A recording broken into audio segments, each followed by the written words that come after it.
bisa bersamakan seperti Undang-Undang Cipta Kerja. Jadi sektor jasa keuangan sekarang sudah punya undang-undang yang sifatnya menyeluruh, yaitu Undang-Undang P2SK.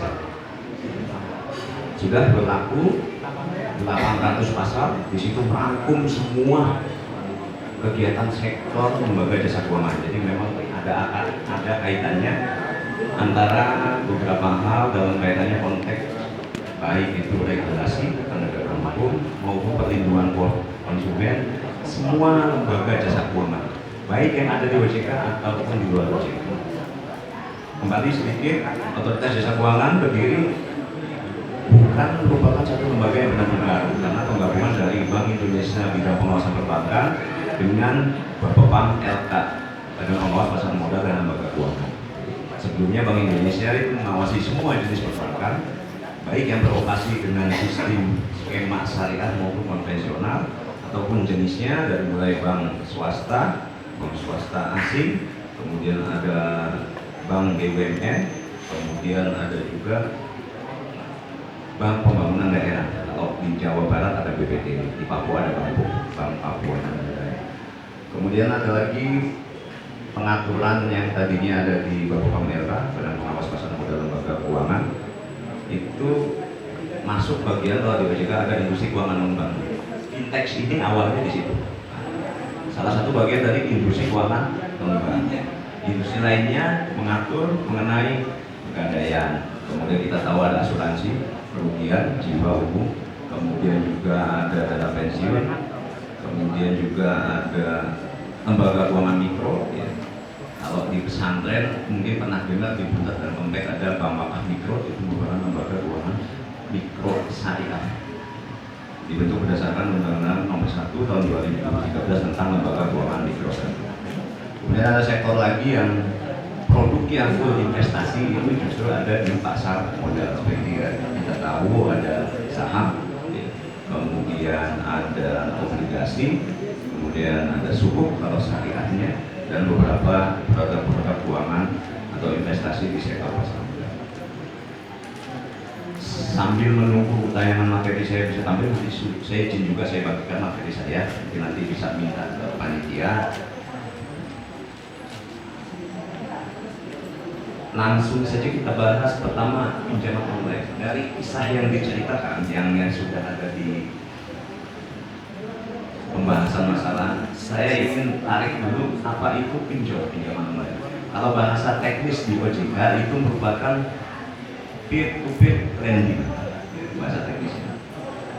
Sama seperti perusahaan pembiayaan, masyarakat menyebutnya leasing, ya. Awas jangan salah leasingnya. Kalau digantikan nantinya bau.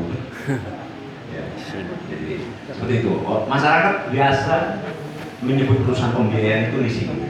Tapi aslinya bahasa teknis peraturannya adalah perusahaan pembiayaan. Sama seperti pinjaman online, itu bahasa teknisnya di dalam undang-undang atau peraturan pelaksanaan undang-undang lainnya adalah peer-to-peer lending. Peer-to-peer lending ini secara garis besar ada dua, atau finansial teknologi. Tadi MC juga menyampaikan bahwa ada kemajuan digital yang terjadi dalam era sekarang ini, ya, terlebih dari pandemi COVID mendorong semua hal untuk dilakukan digitalisasi. Untuk fintech tadi, finansial teknologi dibagi menjadi dua ya secara garis besar. Yang pertama ada payment gateway. Oh, bapak-bapak hadirin, proyek semua tahu namanya GoPay, ShopeePay dan sebagainya yang sifatnya hanya untuk membayar. Itu pengaturan dan pengawasannya ada di ranah Bank Indonesia. Ada finansial teknologi yang sifatnya hanya payment gateway, hanya sistem pembayaran, hanya untuk bayar-bayar. Nah itu ranah pengawasannya ada di Bank Indonesia. Jadi hal-hal seperti itu harus ada izin di Bank Indonesia. Kemudian satu lagi, finansial teknologi yang sifatnya untuk pembiayaan ya. Kalau skemanya syariah kita nggak boleh ngomong trading, tapi ngomongnya pembiayaan. Itu ranahnya OJK, dia kasih. Kalau konvensionalnya pinjaman. pinjamannya ini bisa seperti bank ya, bisa produktif atau konsumtif. Jadi itu dulu dibedakan ya. Jadi fintech ada dua, jangan dicampur adukan antara yang sistem pembayaran ya, seperti GoPay, ShopeePay, atau ada banyak papan nama sini OVO ya dan sebagainya yang suka promo gitu. Kalau kita ke Matahari itu biasanya tawarin kartu buat membernya, nanti sekalian dapat OVO. Nah, itu hal-hal itu atau yang semacam itu ke Bank Indonesia. Kemudian untuk yang peer-to-peer lending tadi yang kasih kredit atau pembiayaan ya, itu di OJK sampai per hari ini ada 99 yang legal berizin di OJK. Monggo saran-saran kalau ada Google bisa lihat di website kami ya, www.ojk.go.id atau di Google atau browser handphone masing-masing bisa ketik aja pinjol legal, nanti cari linknya yang ke link situs resminya OJK. Atau kalau mau ngambil dari media yang benar-benar menuju ke situs, jadi ada 99. Nah, terkait permasalahan yang tadi dijelaskan, perlu kami sampaikan untuk finansial teknologi ini semenjak sebelum lahirnya kami OJK, kami Bank Indonesia ya, dan beberapa lembaga negara, baik kementerian maupun departemen, sudah usul ke pemerintah untuk membuatkan undang-undang khusus. Jadi karena memang pesatnya teknologi dan sebagainya, dan ketika awal diluncurkan memang ini sangat masif ya, menjadi tren di kalangan masyarakat karena faktor kemudahan ya, tidak seperti kita melakukan pinjaman atau pembiayaan di lembaga keuangan seperti misalnya bank ya. Kita harus ada agunan ya, kalau pinjamannya konsumtif harus bayar gajiannya ya, lembaga yang kita kerja ke banknya dan sebagainya.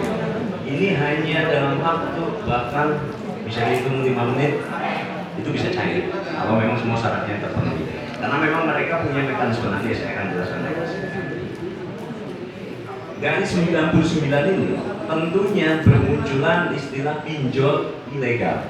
Nah, mohon kami kepada peserta dan pengumus, saya mohon untuk membedakan antara pinjol yang resmi dengan yang ilegal. Dalam konteks yang ilegal sudah semuanya jelas, secara hukum positif melanggar OJK bersama 13 kementerian lembaga lain membentuk satuan tugas pasti pengawasan aktivitas keuangan ilegal, dulu namanya Satgasnya Waspada Investasi. Kalau para hadirin ketik di Google siaran pers Satgas Waspada Investasi atau Satgas pasti, kami rutin bulanan keluarkan daftar investasi ilegal. Dalam konteks memberantas pinjaman online ilegal kami sudah tutup ya, karena salah satu anggota dari Satgas Waspada Investasi dulu sekarang Satgas pasti adalah OJK, Bank Indonesia, Kementerian Komunikasi dan Informatika. Kenapa kita? Karena memang produk-produk seperti itu ditawarkan melalui aplikasi, melalui Google Play yang kewenangannya ada di Kominfo ya. Jadi OJK nggak bisa sendirian ya. Tadi kembali di awal penjelasan, karena pemerintah sepertinya tidak mau membuat undang-undang fintech. Nah, kenapa undang-undang fintech menjadi pasti atau nggak pasti? Ya, dilihat trennya ini sekarang, pemerintahan kita sekarang bikin undang-undang omnibus law. Jadi aturan disederhanakan, izin disederhanakan. Saya kasih contoh sedikit. Perusahaan pembiayaan tadi di awal itu beroperasi tanpa undang-undang. Industrinya bisa jalan, bisa. Mekanisme pengawasannya bisa, OJK. Ya. Artinya apa? Tidak semua lembaga keuangan atau hal keuangan yang spesifik itu harus diatur undang-undang. Tapi tentunya ada plus minusnya. Apabila tidak diatur undang-undang, maka perlindungan konsumen dan perlindungan masyarakat, terutama penegakan hukumnya itu akan menjadi lemah ya. Jadi kalau kita tanya aturan finance leasing itu nggak pakai undang-undang, cuma pakai peraturan menteri keuangan. Kenapa sih awalnya leasing kan sewa beli? Karena waktu itu tahun-tahun segitu zaman Orde Baru sudah banyak proyek, akhirnya masuk alat berat. Itu awalnya leasing itu, karena membeli alat berat itu mahal, berat, dan kemampuan keuangan era-era 70-80 seperti itu berat. Akhirnya datangkan alat berat bekas dari Jepang. Memang bahasanya leasing, cuma udah kado masyarakat itu. Makanya sebenarnya bahasa teknisnya perusahaan pembiayaan. Yang faktanya kalau kita datang ke perusahaan pembiayaan juga, tentunya banyak produknya juga. Kita bisa, kalau bahasa masyarakatnya, sekolahin BPKP kita untuk pinjaman usaha. Salah satunya kita bisa kredit atau pembiayaan motor, mobil, dan sebagainya. Bahkan ada yang seperti alat-alat rumah tangga ya. Mungkin yang sudah berkeluarga, istrinya mungkin dengan home kredit apa dan sebagainya. Kalau kita ke toko elektronik itu kan ada tanggungan. Itu sebenarnya variasi dari produk. Nah, kembali ke masalah tadi ya. Oleh karena tidak dibuat itu, maka kami beserta 13 kementerian lembaga lain benar-benar sadar dan paham bahwa masyarakat banyak terjebak di pinjaman online ilegal. Kami sudah tutup 4.000 lebih sampai hari ini. Cuma memang duplikasinya. Saat ini, kalau di Gedongan ada SMK yang dari Gedongan ada. Mungkin kalau ada jurusan multimedia digital itu bikin aplikasi itu sangat mudah. Ini kasusnya sama seperti judi online. Itu udah ditutup duplikasinya juga. Dan sekarang rata-rata seperti yang judi online ini juga mereka buatnya itu di Thailand, orangnya pekerjaannya dari Indonesia. Lulusan-lulusan SMP yang hanya bisa bikin itu. Jadi mohon bisa dipahami juga, kami sedang dari sisi OJK, pemerintah dan sebagainya juga tidak tinggal diam. Karena memang di dalam Satgas pasti tadi pengawasan aktivitas ya mengenai keuangan yang ilegal ini, kami juga ada anggotanya dari aparat penegak hukum, yaitu kepolisian dan kejaksaan. Di mana kepolisian juga pasti kami berkoordinasi dengan Direktorat Tindak Pidana Ekonomi Khusus dan Direktorat Cybercrime dari Mabes Polri. Nah, Satgas pasti itu dari tingkat pusat sampai daerah juga ada. Jadi kita sudah tutup lagi, cuma memang duplikasinya cepat.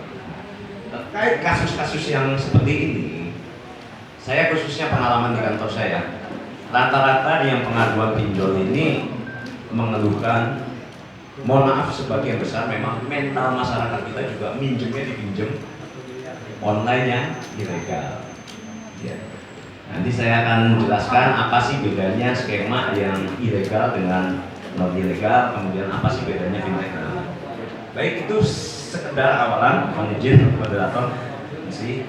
Kita masuk langsung ke materi mengenai teknis fintech ya, financial technology peer-to-peer lending atau bahasa masyarakatnya pinjaman online yang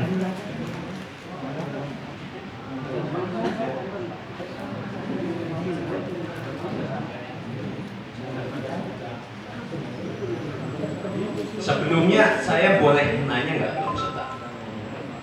Kalau mohon maaf, saya dihadir di sini sebagai ahli pakar, sebagai ahli. Ada yang udah pernah pinjam online? Saja bisa sama. Pastinya nggak ada yang mau malu ya. Karena saya ini pakar, bukan praktisi, dan jujur saya sekalipun belum pernah menggunakan aplikasi. Jadi kalau di sini ada lebih enak lagi kita ngobrol ya. Sebelum-sebelumnya minjemnya di ilegal. Jadi kita benar tahu, bisa kita bandingkan langsung dari saksinya gitu. Nah, ini sedikit juga. Masyarakat tahunya di pinjaman online yang legal ini hanya untuk pinjam. Padahal sebenarnya kita juga bisa investasi. Jadi dari 99 ada juga yang menerima kita menjadi investor. Kalau bahasa teknisnya itu lender. Jadi yang memberi pinjaman itu lender, yang diberikan pinjaman borrower. Jadi sebenarnya fintech peer-to-peer lending OJK ini lahir sebagai alternatif investasi juga. Jadi kita klik, kita pilih sebagai peminjam atau yang meminjam. Kalau sebagai peminjam nanti kita pilih mana nih usaha yang mau kita pinjam atau orang yang mau kita pinjamkan. Kalau sifatnya konstruktif ya. Dan itu hasilnya lebih tinggi ketimbang deposito. Karena biasanya pinjaman di fintech ini 2 bulan, 3 bulan kan waktunya pendek. Nah itu hasilnya. Jadi kita juga bisa menjadi investor, jadi sebagai salah satu alternatif instrumen investasi. Nah, ini juga belum banyak masyarakat ini. Lanjut kita ke pinjaman online secara teknis ya, artinya layanan pinjam meminjam uang atau pendanaan atau kredit berbasis teknologi informasi yang dapat dilaksanakan oleh LJK, lembaga jasa keuangan, misalnya bank, lembaga pembiayaan, dan P2P lending. Bank juga banyak yang punya fintech akhir-akhir ini ya. Jadi dari 99 ini ada juga bank yang punya layanan seperti ini. Kemudian non LJK ya, ada juga koperasi digital. Nah, perlu saya sampaikan juga berdasarkan Undang-Undang P2SK mulai tahun 2025 namanya koperasi, semua jenis koperasi yang sifatnya open loop. Open loop itu dia memberikan pembiayaan ke non anggota. Seperti kita tahu prinsip koperasi itu dari oleh untuk anggota. Kemudian apabila dia memberikan pembiayaan atau pinjaman ke itu mulai 2025 yang dikategorikan open loop akan diawasi oleh OJK. Jadi dari undang-undang itu, karena banyaknya kasus koperasi yang bodong dan sebagainya. Baik, kembali ke peer-to-peer lending atau vintage lending. Tadi ya, ada makna pinjaman online. Jadi kalau pinjaman online belum spesifik ke 99 peer-to-peer, ya, itu diperas lagi. Izin moderator ya. Jadi maknanya pinjaman online, jadi layanan pinjam meminjam uang, pendanaan atau kredit berbasis teknologi informasi yang dapat dilaksanakan oleh LJK, lembaga jasa keuangan, misalnya bank, lembaga pembiayaan, atau non LJK, lembaga jasa keuangan. Non LJK ini maksudnya lembaga yang nggak diawasi oleh OJK ya, contohnya koperasi. Nah kalau kita bahas lebih teknis lagi, yang 99 saya sampaikan itu namanya peer-to-peer lending atau vintage lending. Jadi bahasa pinjol ini masih kategorinya umum ya. Tapi kalau pakai bahasa pinjaman ya, peer-to-peer lending yang diawasi OJK ini artinya apa? Secara penjelasannya adalah layanan pinjam meminjam uang atau pendanaan secara langsung antara kreditur atau lender atau pemberi dana dan debitur atau borrower atau penerima dana berbasis teknologi informasi. Sebenarnya fintech peer-to-peer lending ini bukan sesuatu yang unik. Jadi si perusahaannya hanya menyediakan platform sistem mempertemukan tadi antara peminjam dengan orang yang mau dipinjamin, atau bahasa teknisnya antara kreditur atau lender dengan debitur atau borrower ditemukan dalam satu sistem. Nanti yang memilih itu masing-masing. Jadi yang mau usahanya didanai dia menampilkan usahanya. Kalau sektornya produktif ya. Nah nanti yang investor, saya jadi investor di situ, saya milih, modal saya 20 juta, 10 juta, nah, bisa juga. Jadi si penyedia layanan hanya menyediakan sistemnya saja dan nggak boleh mengatur. Nah memang dalam fintech peer-to-peer lending ada istilah teknis lagi, dedicated lender. Khusus untuk fintech pinjamannya yang sifatnya konsumtif, yang bukan buat usaha. Ini saya belum masuk ke ranah ke fintech peer-to-peer yang syariah ya. Ini masih yang umum loh konvensional. Jadi dedicated lender itu misalnya perusahaannya saja laku itu dia nggak membuka untuk yang konsumtif. Dedicated lender apa? Perusahaannya jadi pemodal untuk semua. Jadi masih bisa diperas lagi. Jadi ada fintech yang menerima investasi, ada juga yang pakainya dedicated lender. Jadi yang modalin nggak perusahaan aja, yang minjemin, sederhana aja. Nah kemudian sistemnya seperti apa? Jadi dari penyelenggara fintech lending, ya perusahaannya atau bahasa masyarakatnya itu menyediakan platform. Tadi yang aplikasi ada di Play Store, aplikasi ada yang di iOS, Kalau Apple apa cuma bahasa? Apple store-nya apa? App Store. App Store ya, App Store. Maaf saya nggak pakai Apple. Ya, ada di Play Store, ada di App Store. Dibuatlah platform tadi. Itu yang mempertemukan antara pemberi dana dan penerima dana. Nanti mereka sama-sama mengisi ya tata caranya dan sebagainya. Kemudian yang pemberi dana milih apa yang mau didanain. Nah, uang yang dipinjamkan atau disalurkan adalah milik pemberi dana lender, bukan milik platform P2P lending. Nah, ini yang nggak banyak masyarakat. Si penyedia jasa itu kalaupun nggak pakai dedicated lender yang tadi ya, yang saya jelaskan dari awal bahwa modalnya perusahaan, benar-benar fintech murni P2P, nggak punya dana. Yang punya dana siapa? Orang-orang yang mau invest. Jadi sama sekali cuma menyediakan sistemnya aja. Sebenarnya secara sederhana seperti itu. Kemudian para investor ini atau borrower ini yang memilih siapa usahanya yang mau didanai.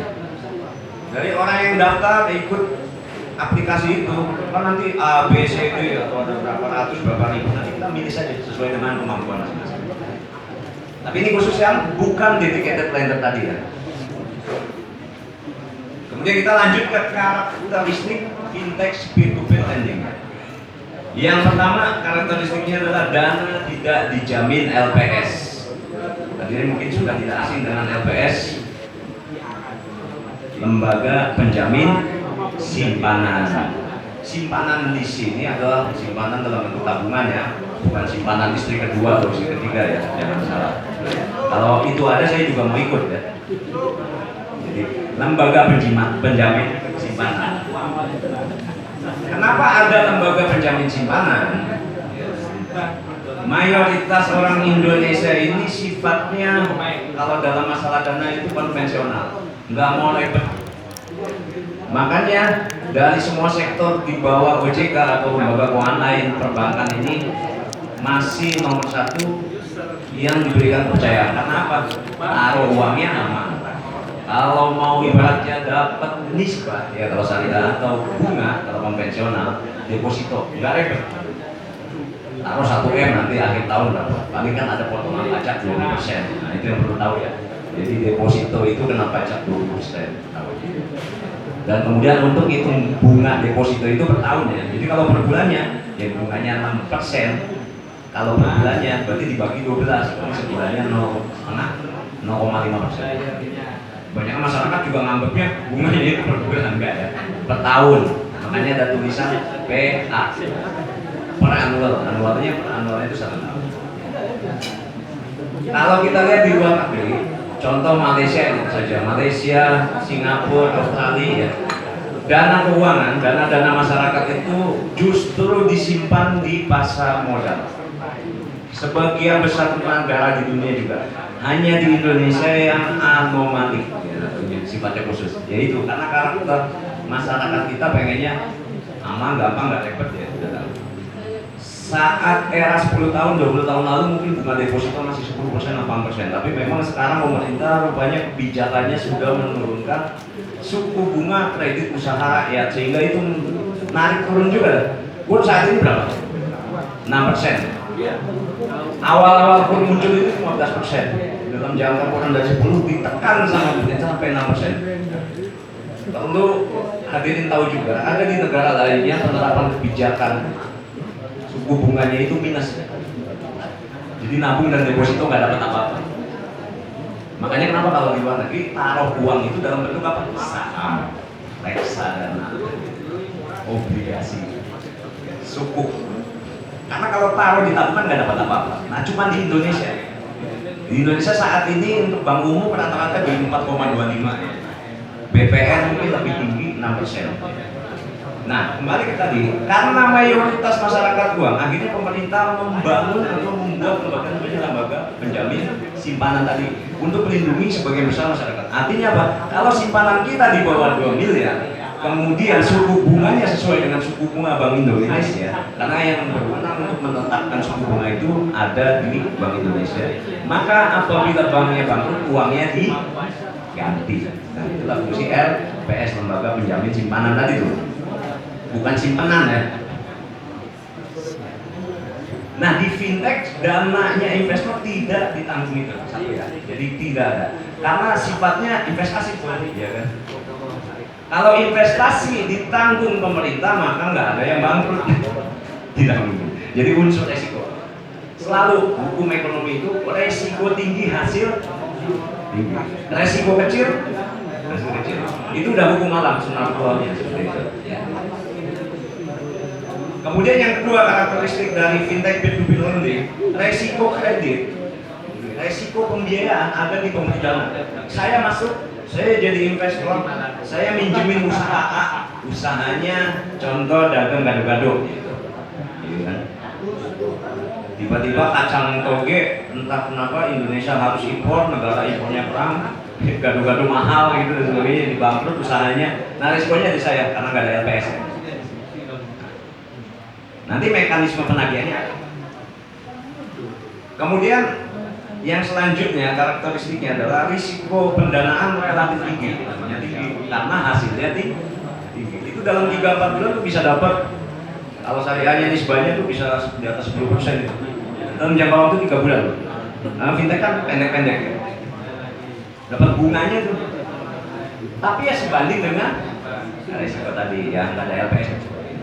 Ya kalau deposito bank 4,25% ya segitu. Tapi kalau banknya ini bisa 2 kali 3 kali lipat. Tapi ya risikonya seperti itu. Kemudian selanjutnya karakteristiknya pastinya bunga lebih tinggi. Ya, kita pinjam di peer-to-peer lending dengan pinjam di bank pasti bunganya lebih tinggi di peer-to-peer lending. Karena prosesnya gampang, cepat, ya. Sehingga pasti resikonya tinggi sehingga bunganya pasti tinggi. Lanjut, kemudian karakteristik lainnya adalah proses sangat cepat, hanya duduk di rumah ya, bisa jadi sambil mohon maaf duduk di WC, ajukan pinjaman, yang penting handphone ada, syaratnya 2 ya, ada jaringan dan ada kuota ya. Kadang-kadang kuotanya harus nyari wifi dulu ya kan ya, itu kalau 2 itu nggak ada susah ya. Menarik itu, jadi variabel yang menentukannya adalah kuota dan jaringan. Langsung ikut aplikasi cepat biasanya. Kalau memang kita kok bisa cepat, ini pertanyaan kan, analisisnya dan sebagainya, yaitu kemajuan teknologi. Yang pertama nanti ada analisis dari media sosial kita.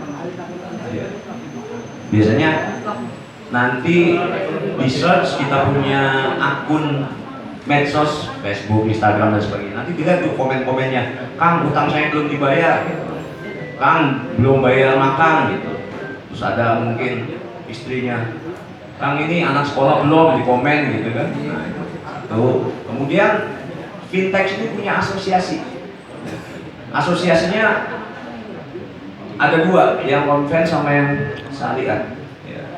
Yang syariah asosiasi fintech syariah. Kemudian yang konvensional asosiasi fintech pendanaan bersama Indonesia.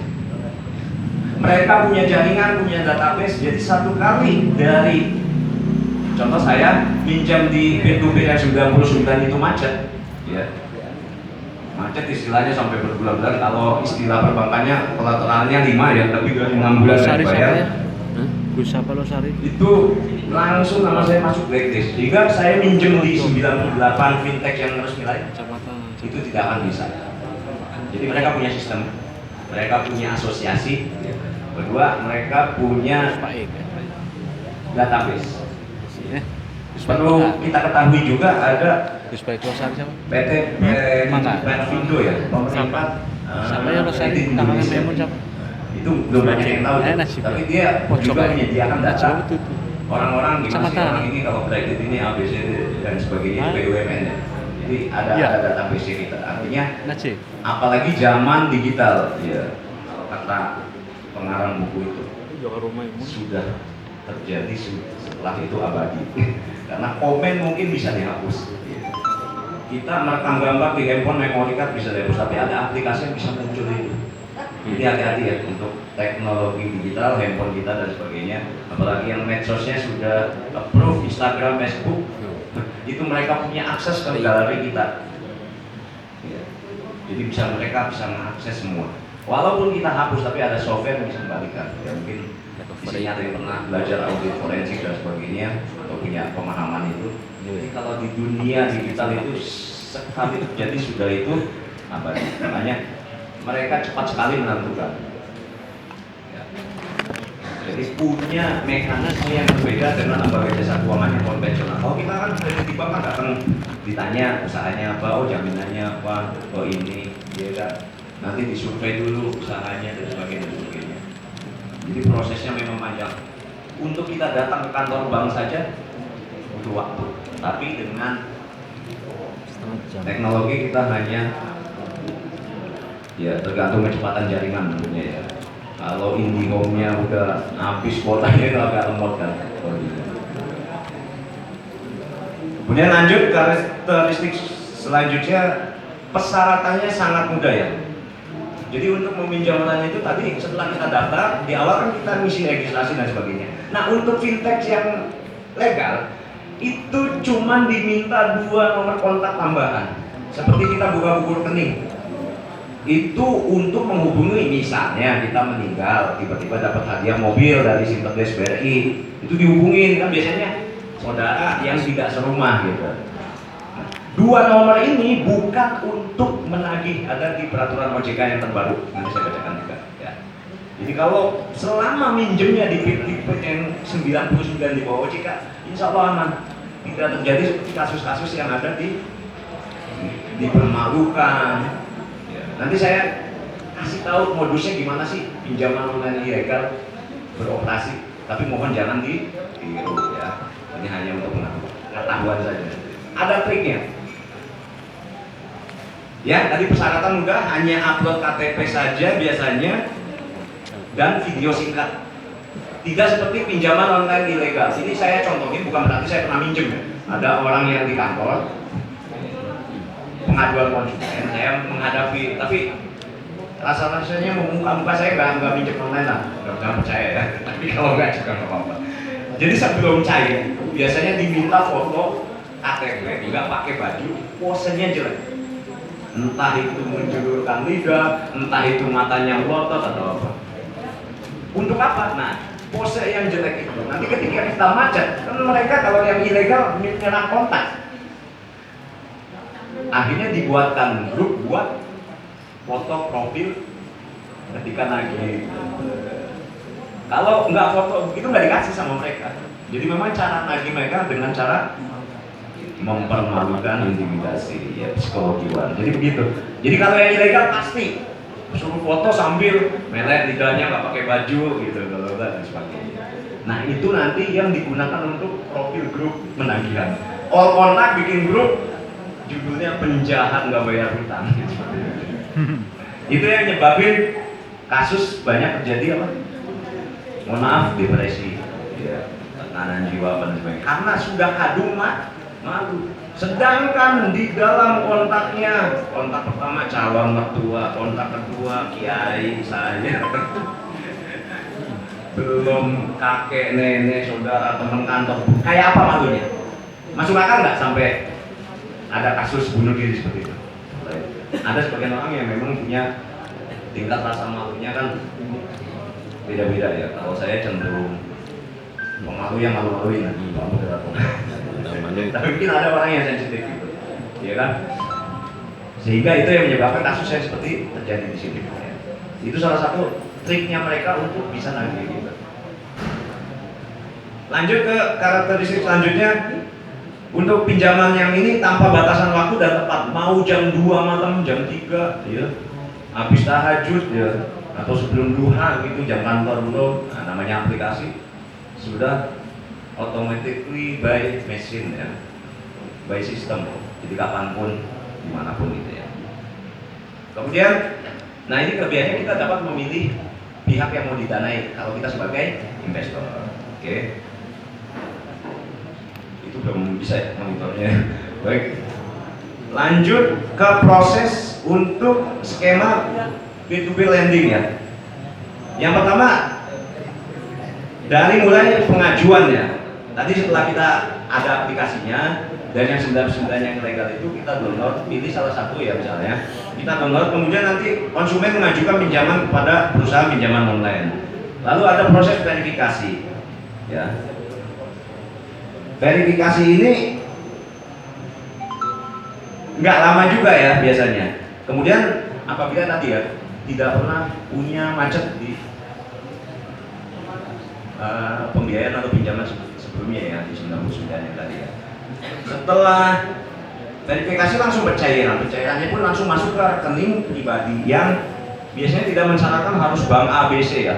Yang penting punya rekening bank. Saat ini saya rasa semua orang hampir mayoritas sudah punya rekening. Kemudian ada timbul kewajiban setelah kita punya pinjaman tadi, ya kita harus ngangsur kan, misalnya 3 bulan berarti kita 3 kali bayar, atau kita mingguan, ya 1 bulan 4 kali bayar dan sebagainya. Atau dari situ kan timbul setelah ada dapat pembiayaan pinjaman pasti ada kewajiban yang harus dibayarkan. Nah sebenarnya untuk yang ke-99 apabila ada permasalahan itu bisa mengajukan untuk keringanan kepada perusahaan pinjaman online-nya. Ya. Pasti ada mekanisme untuk itunya. Di situ ada biasanya ada kayak logo WA, chat untuk itu. Nanti atau di situ sudah disediakan kalau mau penundaan pembayaran atau apa dan sebagainya itu disediakan sistem seperti itu ya.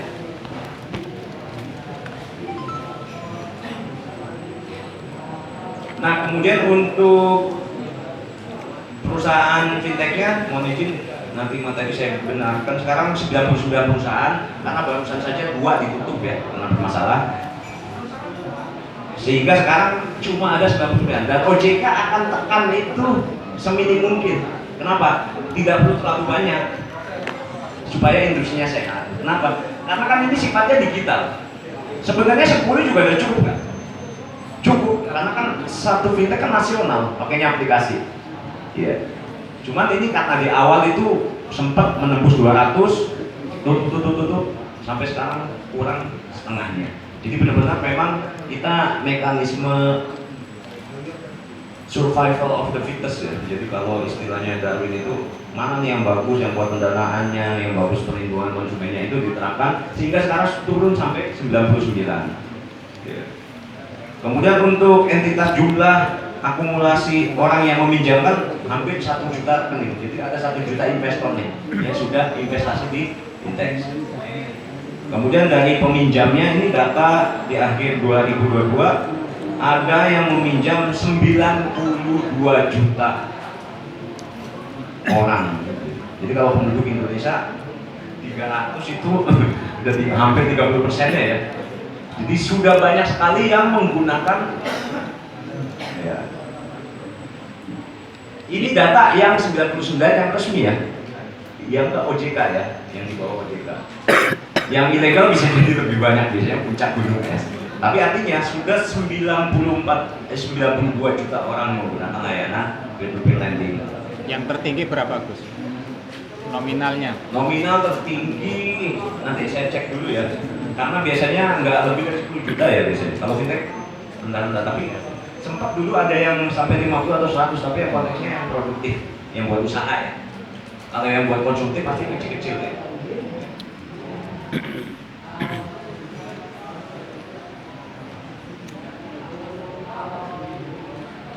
Oke, itu tadi nanti 99-nya saya informasikan juga bisa ngambil ilmunya di mana dan sebagainya. Sekarang kita bedakan antara fintech lending ilegal dengan fintech lending legal. Apa bedanya? Perbedaan yang pertama, jelas kalau yang ilegal tidak memiliki izin resmi. Atau kalau ataupun dia mencantumkan logo OJK atau logo kementerian lembaga lain, itu merupakan pelanggaran. Makanya harus ceknya di website. Jangan hanya ada logonya di aplikasinya dan sebagainya, tapi cek. Ya. Saat ini OJK sediakan mekanisme bisa telepon, bisa WA. Nanti di akhir saya bagikan juga atau aplikasi pengaduan konsumennya. Kalau yang fintech lending legal itu pasti terdaftar dan diawasi oleh OJK. Tadi yang hanya 99 perusahaan penyedia platform tadi ya. Kemudian selanjutnya perbedaannya tidak ada identitas pengurus dan alamat kantor yang jelas. Jadi nggak ada identitas yang di aplikasinya. Tapi kalau yang resmi itu pasti ada PTI, alamat kantor apa. Ngeceknya di mana? Hari Google yang Maps. masih. Kalau yang 99 itu ketik aja PT itu di Jakarta pasti. Mayoritas memang kantor pusatnya di Jakarta ya. Itu ngecek di Google Maps pun ada. Kalau yang resmi ya 99. Kemudian perbedaannya lain yang selanjutnya, kalau fintech ilegal pembelian pinjamannya sangat mudah. Bahkan ya tadi hanya foto itu dan KTP ya. Dan suruh install aplikasi yang semua handphonenya istilahnya sudah dikuasai oleh aplikasi itu, sehingga tidak ada rahasia lagi di handphone itu karena udah ketarik lewat aplikasi ya tadi. Untuk fintech yang legal, pemberian pinjaman itu ada proses seleksi ketat juga, jadi ada kemungkinan gagal juga ya. Tadi contoh kasus yang pernah pinjam fintech di 9 bulan yang legal itu tapi nggak bayar, itu pasti nggak lolos proses seleksi dan sebagainya. Untuk perbedaan lainnya, untuk fintech lending yang ilegal, bunga atau biaya pinjaman tidak terbatas, jadi bunga berbunga, pinjamnya 1 juta kadang ditagih sampai 20 juta. Nah, untuk yang OJK, yang di bawah OJK yang 99 itu nanti saya bacakan SE OJK yang terbarunya maksimal bunganya. Tapi sebelumnya kita pinjam 1 juta, maksimal tuh ditagih 2 juta, mau bayarnya 6 bulan dan sebagainya. Jadi itu maksimal. Jadi 100% dari pinjaman atau pembiayaan. Ada batasan. Kalau yang legal, jadi tidak sampai pinjam 1 juta bayarnya 10 juta. Kemudian untuk fintech lending, total pengembalian termasuk denda tidak terbatas. Kalau ini maksimum pengembalian termasuk denda 1% dari pinjaman pokok. Kemudian bedanya lagi, kalau untuk fintech lending ilegal, penagihan tidak ada batas waktu, ditagih terus mau setahun 2 tahun nggak bayar-bayar. Kalau yang ilegal ditagih dengan cara tadi mempermalukan, dengan banyak cara ya. Dari kontak itu nanti ditelepon biasanya orang-orang yang berpengaruh dalam hidup kita atau orang-orang yang kita hormati atau kontak-kontak yang ditandai ya, atau dibuatkan grup WA tadi, caranya seperti itu sehingga dipermalukan. Tapi kalau yang legal itu penagihannya maksimum hanya 90 hari. Setelah nggak nagih dan sebagainya, tapi jangan salahkan apabila nggak bayar kemudian minjem ke fintech 99 yang resmi susah. Nanti leasing pasti susah. Nanti kredit di bank susah karena masuk BI checking atau sekarang slik ya. Dulu namanya BI checking. Di fintech legal itu 90 hari masih lagi. Setelah 90 nggak ditagih kecuali itu. Tapi nanti efeknya orang yang tidak bayar ini akan sulit untuk minjem di bank ya, atau perusahaan pembiayaan lainnya. Karena masuk slik tadi ya BI checking ini. Histori peminjaman. Karena mohon izin saya jelaskan, jaminan utama, agunan utama itu bukan SHN, bukan BPKB mobil, tapi apa? Tapi karakter kita yang dibuktikan dengan selama kita minjam, selama kita menggunakan produk jasa keuangan, kita tidak pernah macet, kita tidak pernah tidak bayar. Jadi makanya istilah jaminan SHN BPKB itu namanya agunan tambahan kalau bahasa hukum. Karena agunan utama, jaminan utama adalah karakter kita, histori kita selama meminjam. Jadi mohon dijaga dengan segenap. Karena memang tugas umat Islam salah satunya menjaga harta ya, sama harga diri. Jadi mohon semuanya apabila punya pembiayaan apa dan sebagainya usahakan. Kalau batuk macet ya namanya hidup ya. Usaha ada naik turun, tapi minimal diselesaikan. Nah kemudian histori di slik, di BI checking ya, itu tidak hilang kalau sudah lunas. Tadinya kita ada pinjaman 10 tahun, tahun kelima kita macet, tahun 11 kita lunasin. Di tahun terakhir itu narik datanya 2 tahun pokoknya ya. Walaupun posisi terakhir lunas. Jadi 2 tahun ke belakang setiap bulannya narik belakang. Jadi posisi lunas sempat batuk-batuk itu akan kelihatan 2 tahun. Nanti hilangnya kapan? Secara otomatis sendiri kalau sudah lunas, kalau sudah 2 tahun. Itu yang sering jadi pertanyaan. Kadang datang OJK bisa nggak dirubah? Itu nggak bisa dirubah. Baik, itu kemudian selanjutnya Penagihan kalau yang ilegal ada ancaman teror, kekerasan, penghinaan, pencemaran nama baik, menyebarkan foto dan video pribadi. Ya. Tapi kalau yang resmi enggak. Saya lanjut baca peraturan OJK mengenai aturan fintech pendanaan bersama yang terbaru ya.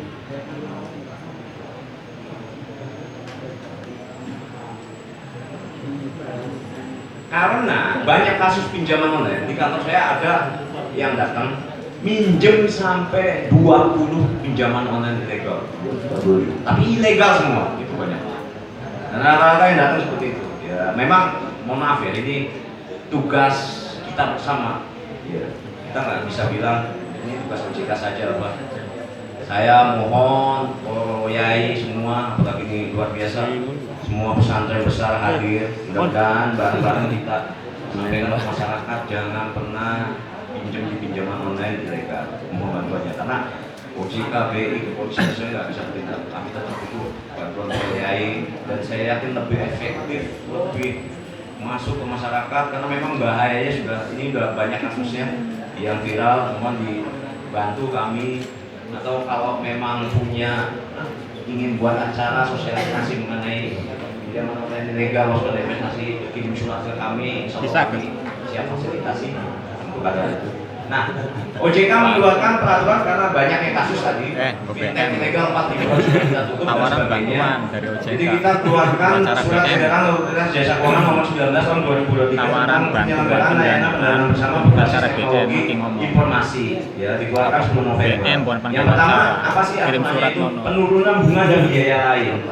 Jadi saat dulu otoritas membatasi ya bunga pinjol, nanti akan dibatasi menjadi 0,1 hingga 0,3% per harinya, karena sifatnya kan bulanan.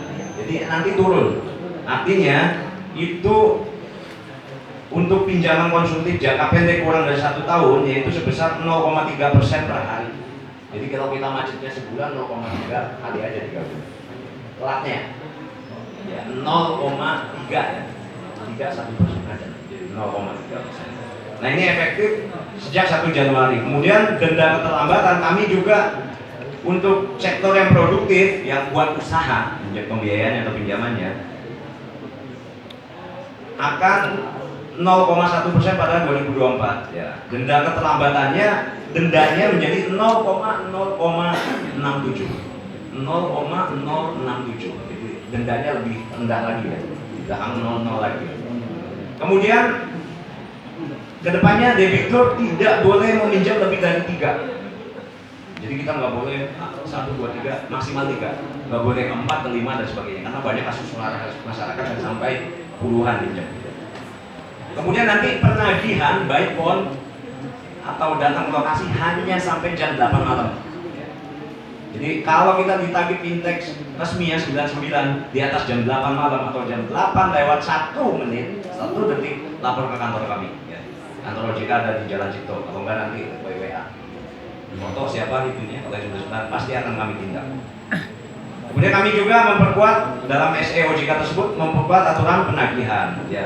OJK melarang penagih melakukan intimidasi baik pon, dasar orang Jawa dan sebagainya, yang rasis, yang agama dan sebagainya, bullying, atau tadi yang istilahnya bikin grup cyberbullying istilah teknisnya, yaitu nggak boleh. Nah, yang keenam kontak darurat yang 2 orang tadi bukan buat menagih ya. Jadi kita isi nanti di plafon 2 nomor itu tidak buat menagih. Jadi walaupun kita isi ayah kita, adik kita, ya, atau paman kita dan sebagainya tidak buat menagih. Kemudian yang selanjutnya pinjol wajib asuransi. Nah, sekarang harus dibuat asuransinya. Ya, terutama asuransi jiwa ya. Kita minjam 1 tahun ternyata 6 bulan meninggal, nah, itu wajib ya. Jadi nanti wajib asuransi. Itu aturan. Kemudian untuk fintech syariah mohon izin minta waktu 5 menit lagi moderator. Gimana? Gak duhur. Nama terus. Kalau terus bayarannya mahal. Enggak, tapi saya senang kalau pada betah.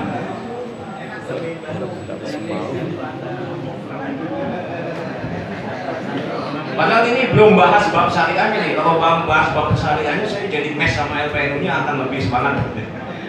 Tapi karena ini masalahnya pinjaman online ilegal, jadi ini syariah ya, bukan syariah.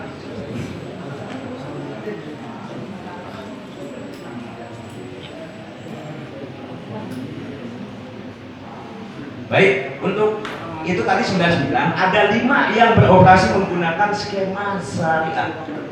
Jadi kalau ditanya saya sebagai pengurus MES, saya sebagai LPNU ya, saya sebagai dalam konteks kami berjuang untuk membuat bagaimana ekonomi Indonesia ini bebas riba. Allahu Akbar. Karena memang sebenarnya banyak keunggulan skema syariah dan saya mengajak teman-teman pesantren di sini untuk mulai aktif. Sedikit curhat boleh nggak? Ya, kebetulan saya PIC pembentukan Bank Wakaf Mikro. Saat itu saya cari Dewan Pengawas Syariah Pesantren Kabupaten nggak ketemu tahun 2018. Nah, mohon ya jenengan kalau ada pelatihan DPS monggo sarang-sarang milat. Dewan Pengawas Syariah ini dibutuhkan di bank syariah, dibutuhkan di sekuritas syariah, dibutuhkan di asuransi syariah, dibutuhkan di koperasi jasa keuangan syariah, dibutuhkan di lembaga-lembaga pelaksana wakaf produktif. Nah, kebetulan waktu itu saya sulit sekali. Syaratnya daftar ke DSN MUI, monggo. Di sini nanti di kabupaten ada, itu ada, nanti ada trainingnya. Memang biayanya lumayan 2-4 juta. Tapi saya yakin kalau untuk ilmu nggak ada yang mahal ya. Jadi satu pesantren, satu DPS saya rasa sudah layak. Karena kedepannya sudah wajib. Karena pengalaman pribadi saya jadi akhirnya salah satu pesantren dari 2 itu pakai orang yang DPS-nya dari lembaga TIT itu kan, sensor ya. Dan itu melakukan fraud. Dan saya nggak sebut lembaganya juga, tapi itu terjadi. Ya saya mohon, karena sebenarnya banyak sekali profesi yang memang sangat itu. Saat ini koperasi syariah juga banyak sekali. Cuman memang ini harus kursus 3 hari. Kemudian saya yakin kalau masalah apalagi melihat rumusnya ini udah tampang-tampang jenius semua ini ya. Sampai bingung nanti takut nih kalau ditanya sama beliau ini. Saya yakin kalau ikut DPS mah setengah malam nggak usah belajar mah, akad-akad berubah mah itu gampang lah. Ya, menurut saya ini sedikit curhat ya. Kemudian perwakilan kita orang pesantren, orang NU di masyarakat ekonomi syariah juga sangat sedikit. Saya rasa di Kemudian saat ini juga mohon maaf ini off the record sedikit masih menunggu besok ya. Gimana tahun depan bisa kita rebut. Saat ini ketuanya adalah Pak Erick Thohir. Jadi SK saya di MES itu langsung dari Erick Thohir. Sebelumnya selalu pimpinan OJK, tapi di tahun ini masyarakat ekonomi syariah Erick Thohir. Nah kebetulan saya sedikit cerita juga. Kiai Wawan ini sangat concern dengan lembaga perekonomian NU. Kita sudah punya unit usaha koperasi NU, yang punya NU, punya CNU luar biasa, sudah bagus, bahkan sudah bisa menyalurkan KUR, artinya lembaga keuangan di bukan bank tapi menyalurkan KUR dari BNI, dari BRI, dari BSI, luar biasa ya. Jadi kami sudah memulai langkah-langkah itu di PCNU. Monggo saya yakin jangan kami sarang mengurus walaupun ada yang dari LPM mungkin ada yang dari mana. Jadi itu mulai kita gelorakan supaya kalau sederhananya biar saya ada batur gitu. Oke, lanjut ini karena sudah ini saya sedikit bahas mengenai syariahnya. Jadi untuk syariah kita merujuk ke fatwa Dewan Syariah Nasional Majelis Ulama Indonesia. Ya. Jadi dikeluarkan keputusan ya DSN MUI nomor 117, monggo sarang-sarang di browsing saja. DSN MUI garing 2 Romawi garing 2018. Jadi bahwa layanan pembiayaan berbasis teknologi informasi berdasarkan prinsip syariah merupakan penyelenggaraan layanan jasa keuangan yang didasarkan atas prinsip syariah, hubungan antara pemberi pembiayaan dengan penerima pembiayaan untuk melakukan akad pembiayaan melalui sistem elektronik dengan bantuan jaringan internet. Ya.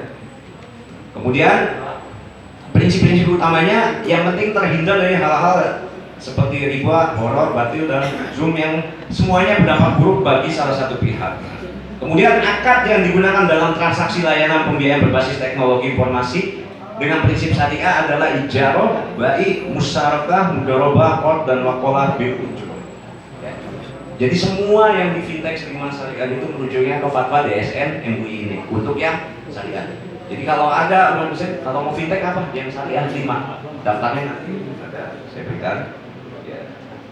Kemudian pengenaan biaya menggunakan sistem ujroh. Monggo jenengan lebih ahli, saya yakin lebih paham. Ya. Kalau bahasa lainnya itu bahasa Jawanya admin, ujroh gitu ya. Biaya admin. Ya. Macam-macam model layanan pembiayaan berbasis teknologi informasi, ya, anjak piutang dan sebagainya, termasuk tadi fintech ya. P2P lending yang dilakukan oleh lembaga fintech syariah merupakan implementasi dari akad waqalah bil ujroh. Jika terjadi akad tambahan berupa investasi, maka akad yang dilakukan bisa dengan musyarakah atau mudharabah tergantung kesepakatan dari masing-masing pihak ya.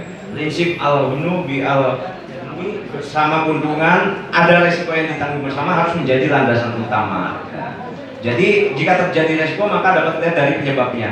Jika dikarenakan force major maka dapat dilakukan pembaharuan akad ya. Jadi bisa kalau ada force major tajidul al-uqud ya, jadi itu bisa akadnya diperbarui. Yang disesuaikan dengan kondisi pada saat itu seperti pandemi yang dialami dalam kurun waktu 2 tahun terakhir ini. Ya. Itu saja. Tadi DSN MUI, nanti saya beri moderator monggo. Sekian.